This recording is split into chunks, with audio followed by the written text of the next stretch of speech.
2차시 시작하도록 하겠습니다. 이제 실제적인 그리고 구체적인 서기 방법론에 관한 이야기들을 우리가 접하게 될 겁니다. 자, 여기에서는 그러니까 이번 파트입니다. 이번 파트에서는요, 서기하려고 하는 우리에게 구약 성서의 어떤 풍부하고 다양한 자료들을 접할 수 있도록 하기 위해 상당히 많은 수의 본문들이 선별적으로 사용된다. 예. 여기 이제 간파하셨을 겁니다. 예, 서기를 위해서 다양한 2차적인 자료들까지 1차적인 자료라고 한다면 BHS 히브리어 성경이 되겠고요. 그 이외에 셉투아진트라든지 여러 가지 이야기들이 나옵니다. 그래서 우리 자료를 활용할 수 있는 선에서 한번 살펴보도록 할게요. 당연히 특정 본문 이상, 하나 이상의 여러 가지 본문들이, 근데 뭐 아주 자세하게 많이 나오는 건 아니고 느끼는 바에 따라, 그러니까 접하시는 분들의 느낌에 따라 좀 다를 수 있겠습니다만, 네. 그리고 여기서 좋은 책 두 권을, 두 개의 시리즈를 일단 소개를 해놨네요. 예, 좀 오래된 책이다 보니까 우리 이 교재 자체가 물론 개정판이긴 합니다만 이 책이 처음에 쓰여질 때에 상당히 의미 있게 읽혔던 주석 시리즈가 있습니다. 거기 보시면 World Biblical Commentary라는 책이 있어요. 번역이 다 됐는데 아마 아실 거예요, 아시는 분. 그런데 이 책에 번역상의 문제가 좀 많아요.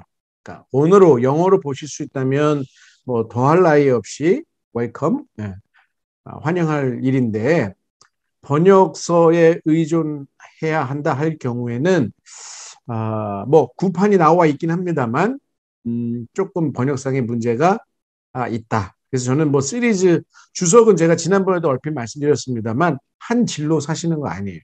그래서 성경신학 수업을 들으시면서 각 권별로 창세기면 창세기, 출애굽기면 출애굽기, 마태복음 마태복음, 마가복음면 마가복음 해당 전공자 교수님들이 가르치시는 수업들이 있어요. 선택 과목 수업들. 그때 추천해 주시는 책들을 그때그때 모아놓는 겁니다.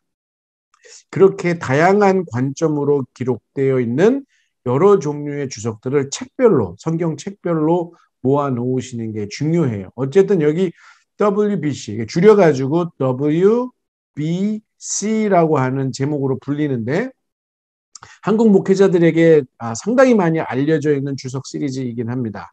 하여튼 이것도 어떤 서기를 위해서는 서기에 관련된 자료들이 많이 들어가 있기 때문에 살펴보기에 좀 좋은 주석서가 될 수 있다. 이렇게 말하고 있고요. 또 하나는 여기 헤르메니아 총서라는 게 있습니다. 이거는 전문적인 서기예요. 그러니까 학자들이 주로 보는 겁니다. 그래서 내가 나중에 성경신학을 MDB로 끝나는 게 아니라 성경신학을 THM, 그러니까 Master of Theology라고 부를 때 그 THM이나 아니면 PhD에 가서 과정에 가서 비평학적인 이야기들까지 다 동원해서 내가 자세히 성경학을 공부하기를 원한다. 그러시는 분들은 헤르메니아 총서를 살펴보셔야 됩니다. 필독서에 해당이 돼요. 이 책 또한 이거는 번역이 안 됐어요. 이거는 전부 다 100% 영어 내지는 독일어로 되어 있습니다. 네, 도전해 보실 수 있는 분들이 계시다면 너무나 좋겠고요. 그 다음에 이 WBC나 헤르메니아 총서보다는 좀 더 간략하게 되어 있어요. 번역도 물론 되어 있는데 인터프리테이션이라는 주석 시리즈가 또 있습니다. 물론 학술지도 있긴 한데 학술지는 조금 어렵고요. 다 영어로 되어 있으니까 여기도 물론 다양한 언어로 되어 있기 때문에 근데 인터프리테이션 카멘터리라는 것이 있습니다. 그러니까 주석 시리즈죠. 그것도 2000년도, 2001년도에 번역이 됐는데 한국 장로교 출판사에서 집필진들은 너무나 훌륭한데 20년 전이다 보니까 번역의 수준이 상당히 그때는 오늘날은 너무나 훌륭하지만 그 당시에는 번역, 특히 신학서적과 관련된 그 번역의 형편이 그렇게 썩 좋지 않았었습니다. 그래서 이 Interpretation Bible Commentary라고 하는 것도 역시 원서를 보실 수 있다면 제가 아주 강력하게 추천하겠습니다만 번역서를 보신다? 그러면 저는 조금 좀 심한 경우도 있어서 어쨌든 이런 책들을 활용해서 서기를 좀 하면 좋을 것 같다. 이런 이야기까지 쭉 나와 있으니까 일단 넘어가도록 하죠. 당연히 뭐 BHS, 비블리카, 비블리아 헤브라이카 스투트가르텐시아, BHS, 히브리어 성경을 말하고 있는 것인데 히브리어 성경과 그 다음에 헬라어 성경, 레슬 알렌 아마 28판까지 나왔나? 29판이 나왔는지 제가 잘 모르겠습니다. 그러니까 우리가 가지고 있는 성경은 죄송한 말인데 번역된 것이죠. 이게 참 안타까운 겁니다. 히브리어 헬라어 성경을 근 100년이 훨씬 더 넘은 그 이전 시대에 일단 중국어로 번역이 된 겁니다. 그러니까 영어가 번역이 된 것 같아요. 제가 생각하기에는 원어, 그러니까 히브리어 헬라어 원어가 아니라 영어권 선교사들이 번역을 한 것이죠. 중국어로. 그걸 다시 또 한국어로 번역을 한 거예요. 그러니까 번역은 여러분 들어보셨을 겁니다. 번역은 안 할 수는 없는데 번역은 반역이라는 말이 있어요. 그러니까 원본이 가지고 있는 원래의 그 원본이 가지고 있는 의미를 번역 자체가 100% 충실히 살려내는 것은 불가능하기 때문에 나오는 말이죠. 근데 성경이 그렇다고 한다면 문제가 심각하죠. 그래서 우리는 늘 아주 학자들처럼 능수능란하게 본문을 살펴봐야 한다. 이 정도는 아니지만 성경의 어떤 성경 프로그램을 동원해서라도 그리고 시간이 오래 걸린다 하더라도 그렇게 조금씩 내가 설교할 본문에 관해서 서기 과정을 좀 시행할 수 있을 정도로 그렇게 친숙하게 하루아침에 되는 일은 아니에요. 그러니까 오랜 시간 그렇게 내가 호흡을 하는 것처럼 쭉 이렇게 익숙하게 하시다 보면 어느 손에 가선 나도 모르게 그게 아주 친숙하게 서기가 됩니다. 그러니까 그렇게 좀 마음을 먹으시고 히브리어 수업, 헬라어 수업, 뭐 강독, 뭐 이런 수업들 여러분들 의미 있게 좀 들으셨으면 좋겠어요. 너무 쉬운 길로만 가지 마세요. 왜 신학생들이 쉬운 길로 가려고 하는지 저는 너무 안타까워요.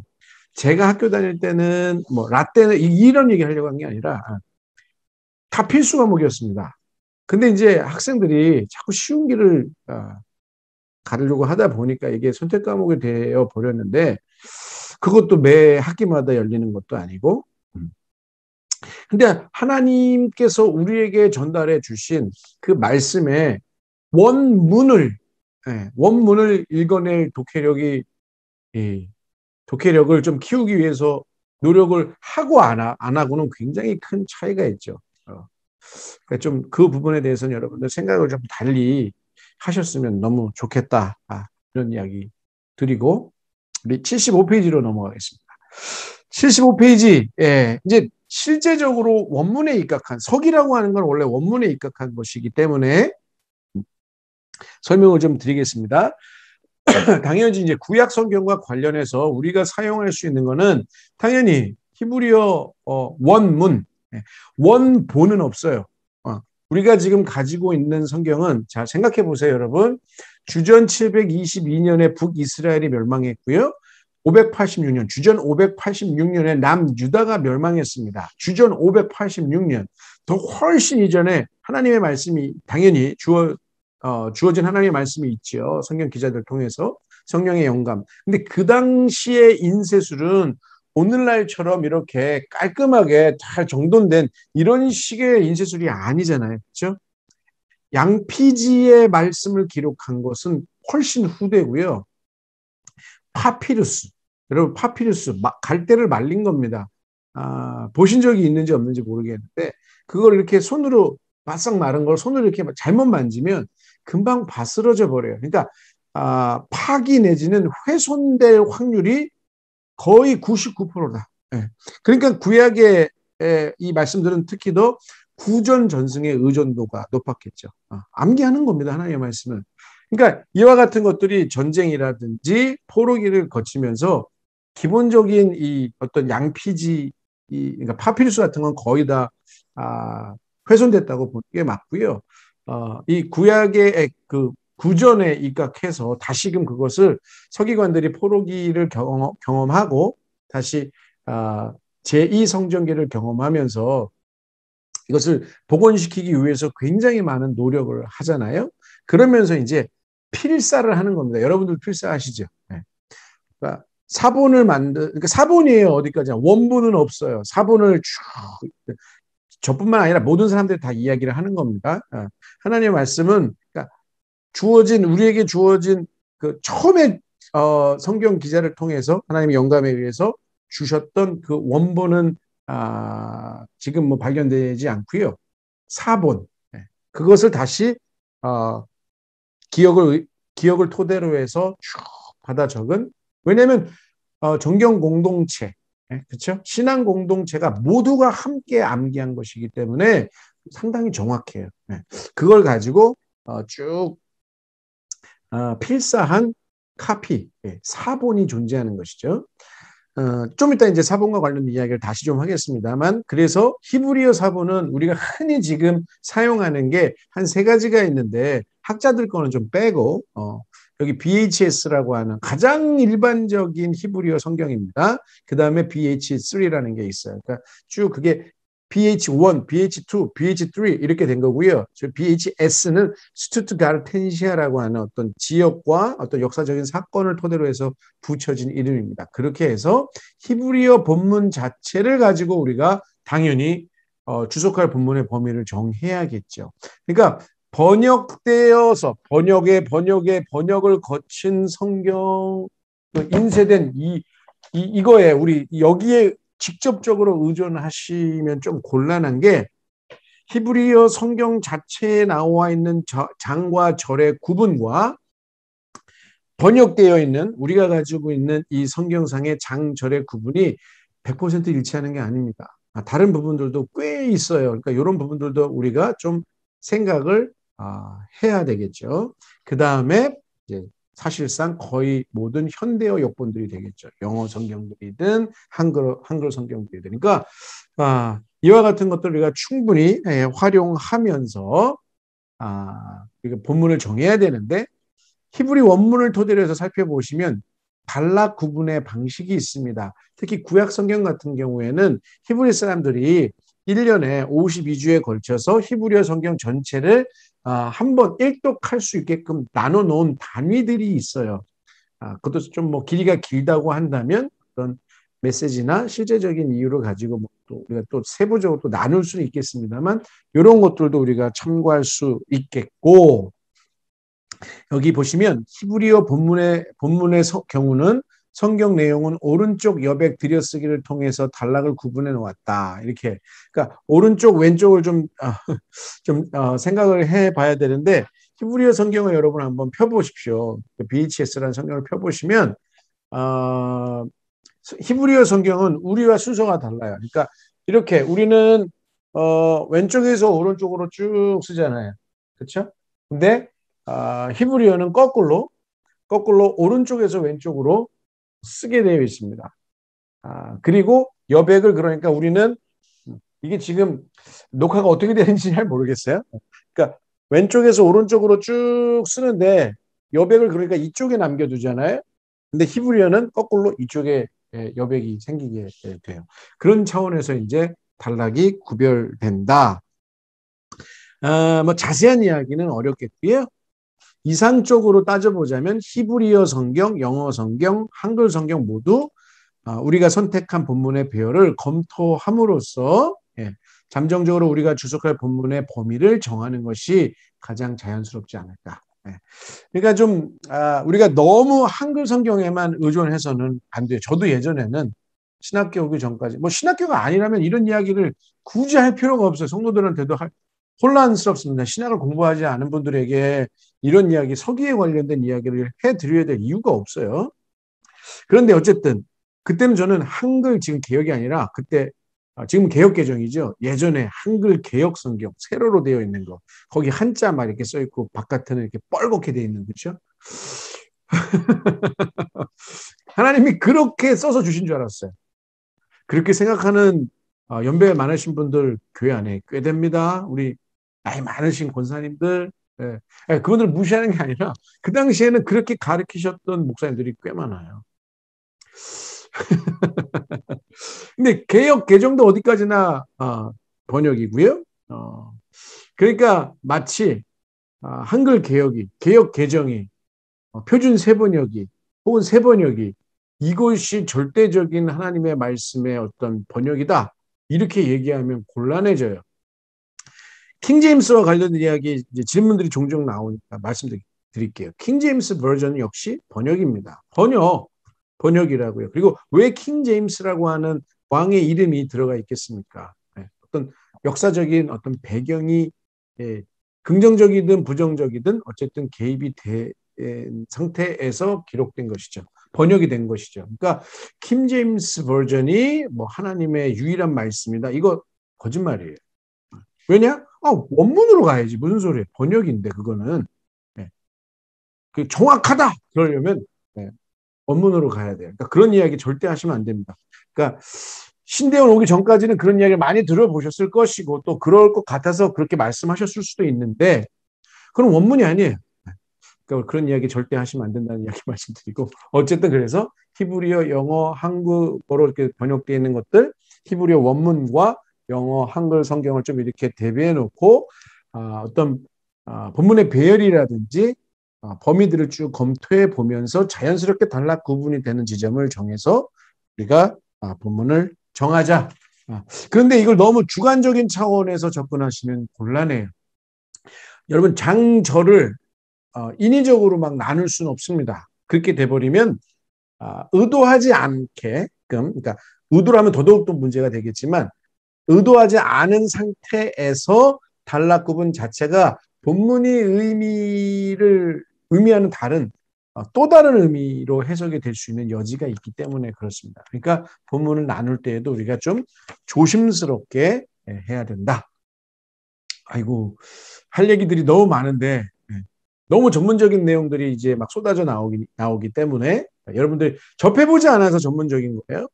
제가 좀 하나 둘 설명을 드리느라 시간이 좀 오래 걸리고 있습니다.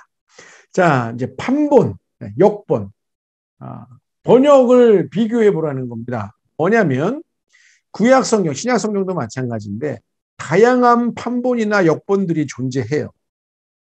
그러니까 우리가 원문을 토대로 해서 서기를 하려면 히브리어에 대한 거 우리가 지금 하는 시간은 아닙니다. 그러나 히브리어에 입각한 해석이 서기이기 때문에 이런 이야기를 드리는 거예요. 그러니까 들어 놓으셔야 할 필요는 있습니다.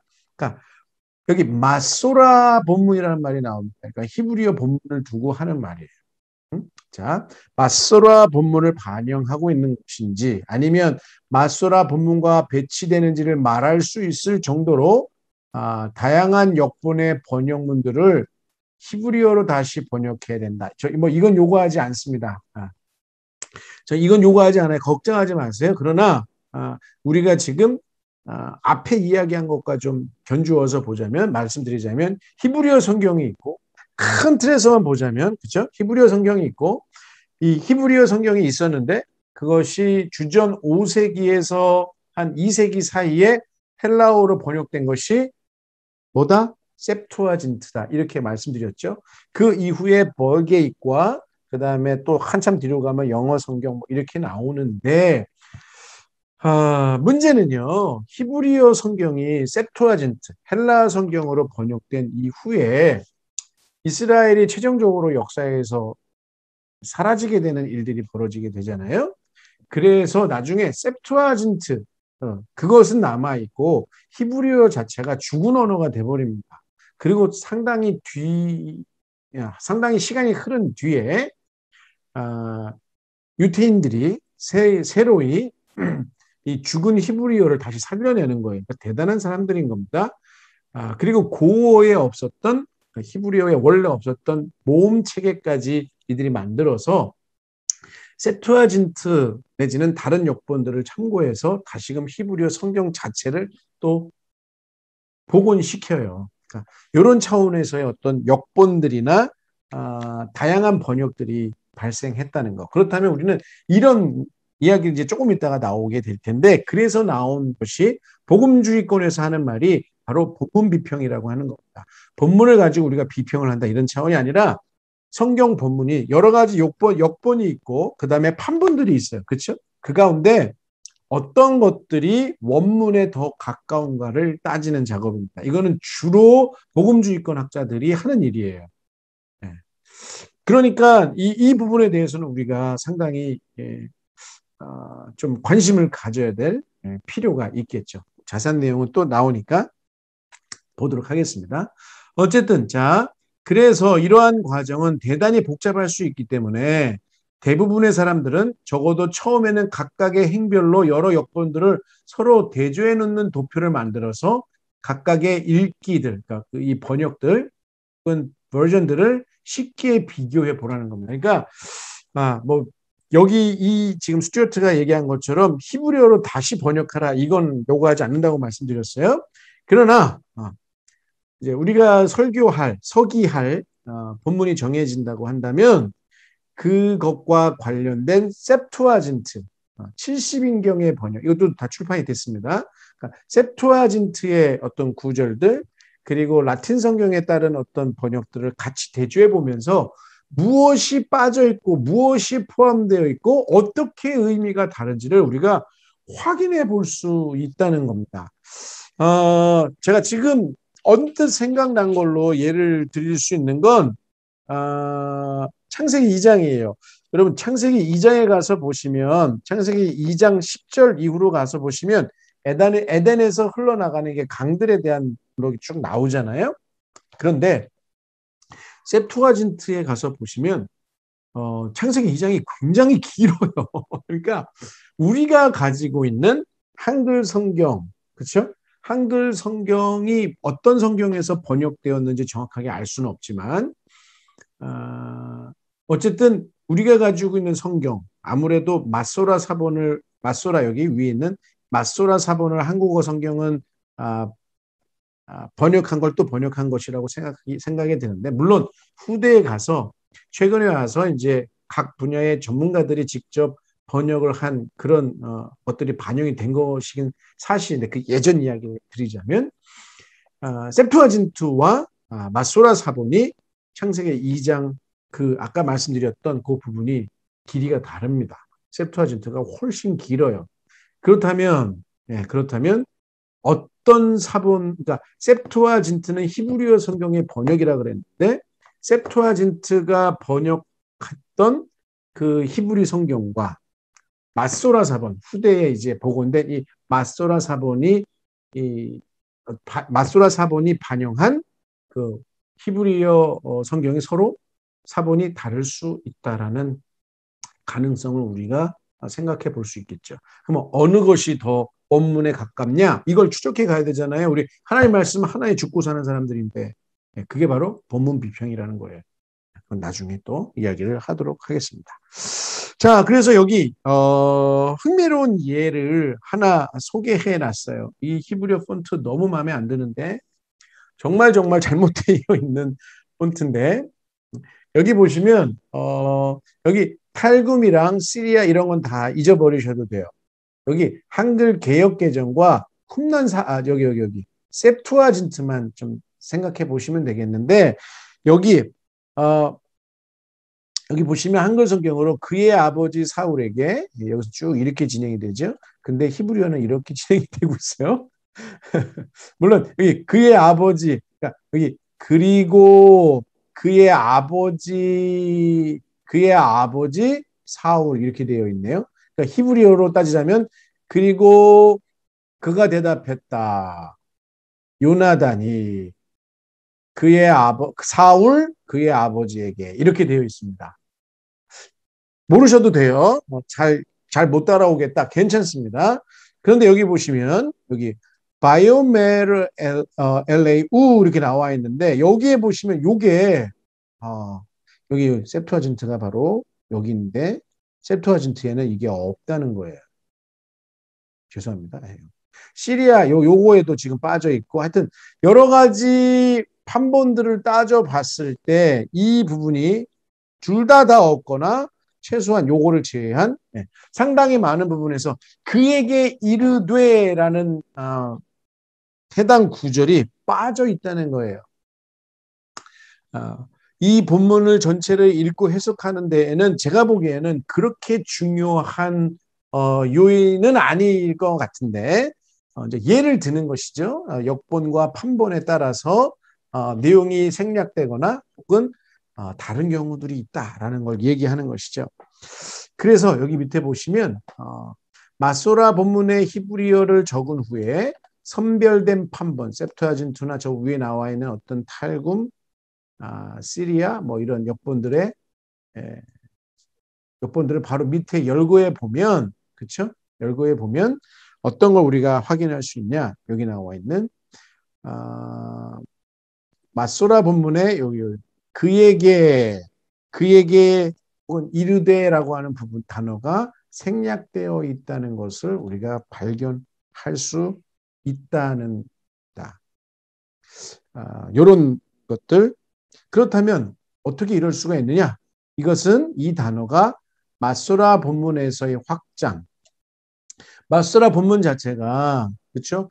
이 단어가 빠지면 의미가 불분명하거든요. 이 두 개. 그러니까 그러니까 서기관들이 하나님의 말씀을 주로 쭉 이렇게 필사를 했는데 주로 이제 포로기가 지나고 나서 느헤미야, 에스라 특히 이 두 권의 책을 가서 보시면 다시금 토라 이들이 이스라엘 백성들이 그러니까 토라를 하나님과 언약을 체결한 민족으로서 합당한 삶을 토라에 입각해서 살지 못했다. 우리가 언약을 파기했기 때문에 우리가 포로지로 이렇게 끌려간 것이다라고 하는 각성, 신학적인 각성에 따라서 다시금 포로기에서 가나안 땅으로 돌아오고 난 다음 학사 에스라가 이 율법을 그래서 아주 힘주어서 가르치잖아요. 그러면서 많은 서기관들이 다시금 하나님의 말씀을 기록해야 읽을 수 있고 가르쳐야 되니까 거기 보면 레위 사람들이 하나님의 말씀을 가르쳤다는 말도 나와요. 그래서 쭉 그때 의미를 좀 더 분명하기 위해서 이미 이제 필사 중에 이와 같은 부분들이 보충 설명된 것이 아닐까 이렇게 이야기를 하는 것이죠. 제가 하는 이야기가 좀 이상하게 들릴 수 있어요. 그러니까 여러분 BHS를 꼭 보셔야 되는데 모르겠습니다. 히브리어 문법이나 히브리어 강독을 들으시면 접하실 기회가 있는데 히브리어 성경을 보시면 BH3나 BHS나 이런 것들을 보시면 본문이 이렇게 있어요. 본문이 나오고 그 밑에 보시면 우리가 흔히 논문이나 조금 전문적인 책을 보면 밑에 각주가 있죠. 거기에 보면 원문 자체가 훼손되었거나 말이 안 되거나 스펠링상의 오역처럼 보이는 부분들이 있어요. 그래서 학자들이 그 부분에 대해서 이거 원문은 이거였을 것이다. 요거는 이렇게 해야 말이 된다. 문법상에 이러한 것들이 있었을 것이다. 이렇게 의견들이 BHS 안에 다 들어가 있어요. 이미 성경 안에. 그런 차원에서 지금 이 이야기를 하고 있는 겁니다.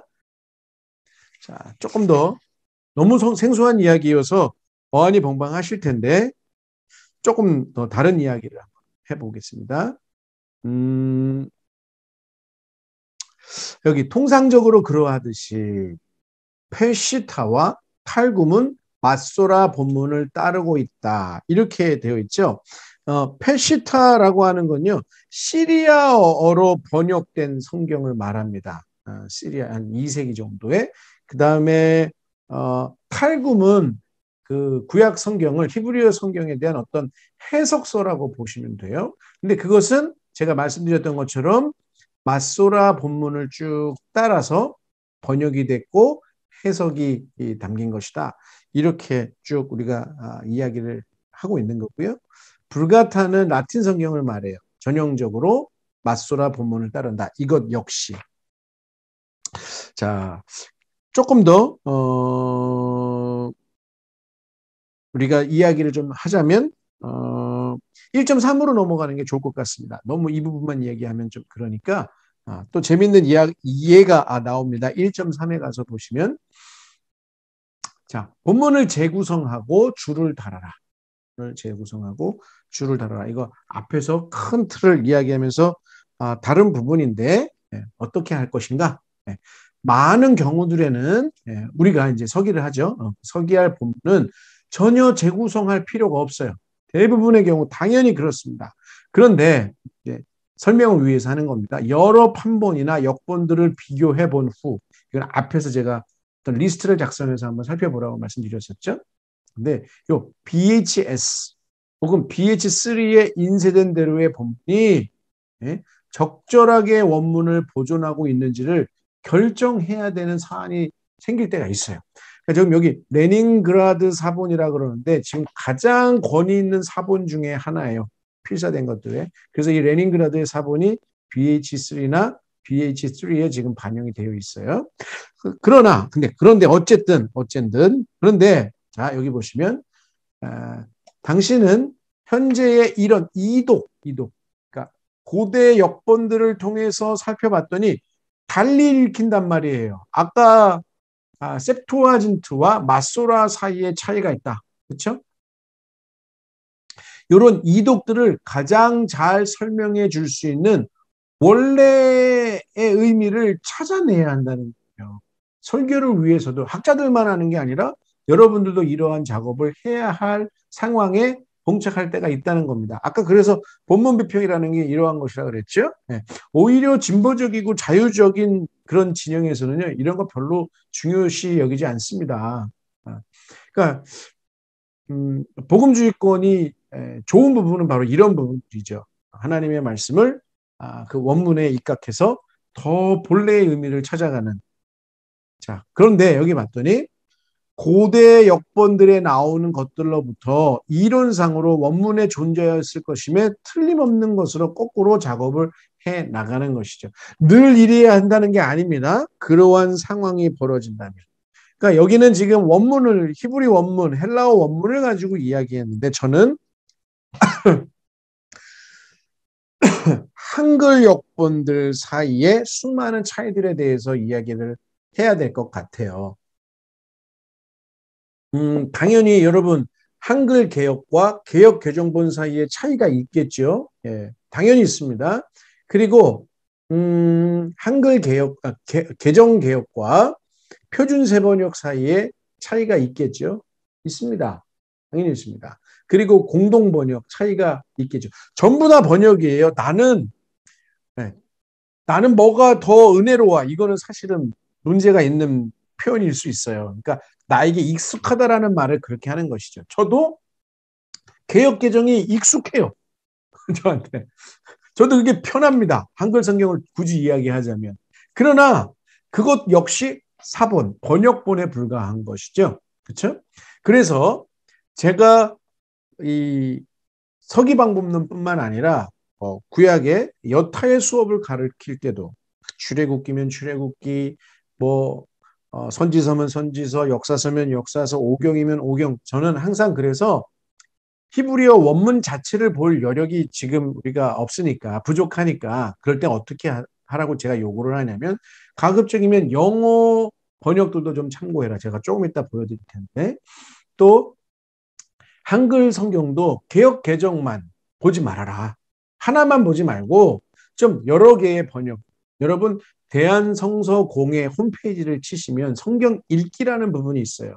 성경 읽기에 들어가서 보시면 한글 개역, 개정 개역 다 공역들이에요. 한국 성서공회에서 다 인정하는 겁니다. 그러니까 한글 개역, 개정 개역, 표준 세번역, 세번역,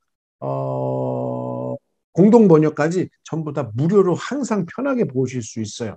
그리고 거기에 서로를 비교해서 역번 비교를 누르시면 한 구절에 대해서 다양한 번역들이 어떻게 되어 있는지를 한눈에 쫙 볼 수 있습니다. 왜 그런 걸 활용 안 하시는지 모르겠어요. 네. 활용하세요. 네. 그렇게 해서 다양한 이독들, 서로 다른 번역들이 어떤 차이가 있는지를 살펴보셔야 됩니다. 특히 원래 의미가 잘 이해가 안 되는 책들이 있습니다. 예를 들어서 선지서, 시가서 같은 경우에는 저는 반드시 그와 같은 과정을 거치셔야 될 필요가 있다고 생각해요.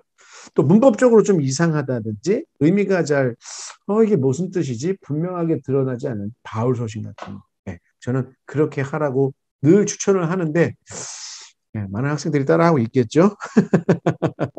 자, 그래서 여기 보면 영문 성경도 그래서 현대 영역본들 가운데 있는 번역상에는 수많은 차이점들이 존재해요. 한글 성경도 당연히 많이 존재하고요. 또 여기 보시면 BHS나 BH3 레닌그라드 사본에 보존되어 있는 것과 다른 원래의 히브리어 본문을 보여준다는 생각을 가지고 수정을 추구하는 그러한 역본들도 있어요. 그러나 일단 우리는 어떤 까지만 생각하시면 좋겠다. 한글 성경, 영어 성경 자체 다 번역이다. 그리고 히브리어 원문에 입각한 좀 더 본래의 의미에 가까운 의미를 찾기 위해서 다양한 버전들을 비교하면서 대조해 보아야 할 필요가 있다. 여기 두 개의 예가 나와 있습니다. 여호수아서 7장 1절에 나오는 아간의 이름입니다. 이게 뭔 소리래? 그러실 거예요. 자, 여기 예를 좀 드리겠습니다. 이게 MT가 마소라 사본을 두고 이야기하는 건데, 이게 히브리어 폰트가 이게 옛날 거를 지금 해가지고 개정판에서도 이걸 제대로 좀 수정을 안 해놨네요. 너무 옛날 거예요. 여기 보시면 아칸이라고 있죠. 아칸. 네. 아칸이라는 이름이 등장하는데 여기 여러분도 한번 살펴보세요. 우리 한글 성경에도 나와 있으니까 어디를 살펴보시냐면 여호수아서 7장 1절에 가서 보시면 유다 지파 세라의 증손 삽디의 손자 갈미의 아들 벤 가르미 벤 사브디 이렇게 되어 있거든요. 아칸. 아칸에 대한 어떤 계속된 설명, 그러니까 본격적인 차원에서 설명을 하고 있는데 어쨌든 요 이름이요 70인경 여기 페시타 이거 몰라도 오케이. 그런데 70인경 헬라어 본문들 안에는 아칸이 아니라 여기 보시면 이게 눈이라고 하는 히브리어 자음인데 여기는 눈으로 되어 있고 여기는 레쉬 R 영어로 R 사운드가 나는 아칼로 기록이 되어 있다는 거예요. 어우. 그러니까 여호수아서 마소라 사본에 입각한 번역들은 그래서 다 아간으로 번역이 되어 있는데 아간으로 그런데 페시타, 셉투아진트 이런 부분에서는 아갈로 되어 있어요. 아칼. 그런데 더더욱 더 의미 있는 이야기는 마소라 사본인 역대기상에 가서 보시면 역대기상 2장 7절에 가서 보시면 역대기상 전반부에 상당히 많은 분량의 족보가 나옵니다. 그래서 역대기도 진짜 극복하기가 역대급으로 어려워요. 너무 족보가 얘기가 많이 나와가지고 읽다 지쳐가지고 포기하는 거죠. 내가 굳이 나하고 상관없는 사람들의 족보를 이렇게 봐야 되나?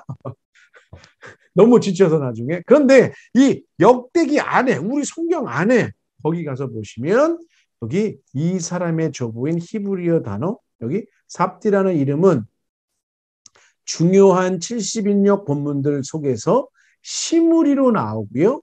쭉 역대기 2장 6절 쭉 이렇게 진행이 된다는 거예요. 그래서 삽디의 손자 아간 여호수아서의 이야기고 역대기에서는 시므리의 손자 아칼 이렇게 나온다는 거예요. 이런 참 당황스럽죠? 어떻게 성경 안에 이와 같은 일들이 벌어질 수 있을까? 전혀 생각을 못 하셨을 수 있습니다. 당연히 이거를 뭐 교회에서 들어야 될 이유가 전혀 없고요. 네, 2장 7절 갈미의 아들은 아가린이 이렇게 되어 있습니다. 그러니까 마소라 사본 안에서도 지금 같은 유다 지파의 이 아간의 여호수아서에 나오는 그 아간의 가계도를 설명하고 있는 부분이 여호수아서와 역대기가 달라요. 이런 문제에 봉착하게 되면 우리 어떻게 해야 하는가? 어느 쪽이 본래의 의미에 더 가까운가를 추적해 봐야 된다. 이렇게 말하는데, 자, 뭐라고 얘기하냐면요. 자, 헬라어 증거들이 진지하게 평가되어야 된다. 70인경을 두고 얘기하는 겁니다. 우리가 가지고 있는 마소라 사본보다 70인경이 먼저 번역됐어요. 마소라는 사본인데 아까 제가 전반부에서 말씀드렸습니다만 2차시 전반부에 헬라어는 주전 5세기에서 2세기 사이에 물론 약간의 차이점은 있습니다만 그때 번역된 문헌이고요. 이 마소라 사본은 그 이후에 다시금 복원된 그런 사본입니다. 그래서 그 이전에 원본이 있다면야 좋겠는데 원본이 우리에게 없어요. 사본들밖에 없기 때문에. 그래서 지금 일단은 70인경이 번역본임에는 분명하지만 그럼에도 불구하고 헬라어 증거들을 우리가 좀 진지하게 우리가 평가를 해야 된다. 이렇게 이야기하고 있고요. 두 번째, 역대기에 나오는 비교를 위한 읽기들은 아갈과 시므리가 옳다는 것에 대한 아주 강력한 증거다. 마소라 사본 안에 족보의 강조성을, 그러니까 여호수아서는 족보의 강조성을 이야기하는 본문이 아니거든요. 그 해당 본문이. 그런데 이 역대기는 거꾸로 이 족보를 너무나 중시하는 목적이 있습니다. 신학적인 목적이. 왜냐하면 구약 성경 중에서 가장 뒤늦게 쓰여진 게 바로 역대기예요. 즉 포로기 이후에 이스라엘 백성들이 그러니까 주전 586년에 남유다가 최종적으로 멸망하면서 완전히 다 이스라엘이 끝장난 다음에 포로지로 끌려가서 그렇죠? 거기서 오랜 세월이 지난 다음에 다시금 약속의 땅으로 돌아온 이들이 언약 공동체를 회복해서 세우기 위해 재건하기 위해서 다시금 이 족보들 아주 중요한 의미로 우리가 어떠한 뿌리 어디서 왔으며 우리를 다스렸던 왕들이 누구이며 그들과 하나님이 맺으신 언약이 무엇이며 이와 같은 것들에 아주 강력한 의미를 동기를 부여하면서 기록된 것이 역대기예요. 그렇다고 한다면 이 아갈과 시므리라고 쓰여 있는 역대기는 족보상에 있어서는 좀 더 원본에 더 가깝지 않을까 이렇게 얘기하는 것이죠. 여호수아서가 완성된 다음에 아주 오랜 후에 쓰여진 역대기서는 그 이름들에 대한 독립적인 다른 사본을 보고 있었던 거예요. 자, 역대 기사가 어떤 이름을 반영했다는 것을 시사해주는 그 증거는 없어요. 왜냐하면 원본이 없으니까. 그렇죠? 구전으로 전승이 됐는데 원본이 어디 있겠어요? 물론 파트 뭐 기록된 것들은 있겠지만 제발 좀 오늘날 우리가 가지고 있는 이런 성경같이 잘 기록돼서 하나님이 하늘에서 뚝 떨어뜨려 주셨으면 너무 좋겠는데 그런 게 아니잖아요. 그러니까 어떤 증거도 사실 남아있지 않아요. 여기 보시면 정확한 족보에 대한 역대 기사의 관심은 여호수아서보다 더 정확하게 어떤 이름을 보존했을 것이라는 것을 시사해 준다. 여기에도 이제 본문 비평과 관련된 여러 가지 이야기들을 또 따져보자면 이견이 있을 수는 있습니다. 그러니까 역대기가 기록된 시즌과 70인경이 번역된 시즌이 그러니까 역대기가 좀 더 늦게 기록됐죠. 70인경이 먼저 번역된 거예요. 그렇다고 한다면 좀 차이는 있습니다만 오버랩 되는 어떤 시간이 존재하는데 그래서 어떤 셉투아진트와 역대기 사이에 마소라 사본으로서의 역대기 사이에 긴밀한 연관성도 생각해 볼 수는 있을 수 있습니다. 그러니까 이렇게 한다고 하는 것을 말씀드리는 거예요. 세 번째, 자 본문이 이스라엘 사람들로 하여금 아간 내지는 아칼이 돌에 맞아 죽은 계곡을 기억하기 쉽도록 단어의 어떤 언어 유희를 채택하고 있다는 것을 알아야 한다. 이거 굉장히 중요한 이야기예요. 자, 거기 보시면 에메크 아코르라는 말이 있어요. 이스라엘 사람들이 불렀던 그 골짜기가 번민의 골짜기인데 에메크 아코르예요. 자, 그리고 거기 번민이라는 이름이 바로 뜻의 단어가 바로 아코르입니다. 근데 아간이라고 하는 단어 말고 아갈과 자음이 일치해요. 제가 뭐라고 말씀드렸냐면 히브리어 단어는 원래 모음이 있었다 없었다? 없었다. 그러니까 아코르의 그러니까 번민의 골짜기라고 하면 제가 지금 모음만 다 제거해 볼게요. 이렇게 써 있어요. 번민의 골짜기에서 그 번민이 바로 이렇게 써 있고요. 아칼이라고 할 때도 이렇게 써요. 지금 아간이 죽은 계곡이 그쵸? 번민의 골짜기라고 했다. 근데 그 번민의 골짜기에 거기 나와 있는 아코르가 셉투아진트나 다른 사본에 등장하는 아간의 이름이다. 특히 같은 마수라 사본에서도 역대기에서는 이 아코르를 쓰고 있다. 의미가 클 수 있죠.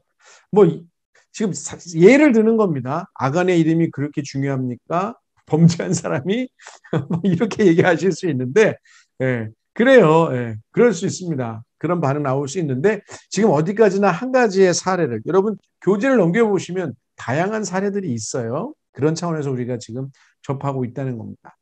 자, 뭐 이런 것들을 제가 생각하기에는 일일이 설교에 반영시켜야 될 필요는 없을 것 같아요. 그러나 요 세 번째 사안에 관련해서는 우리가 정확하게 이것이 그러니까 이독이 존재한다. 다양한 번역과 다양한 사본이 증거한다. 이렇게 설교할 때 말씀하실 필요가 없어요.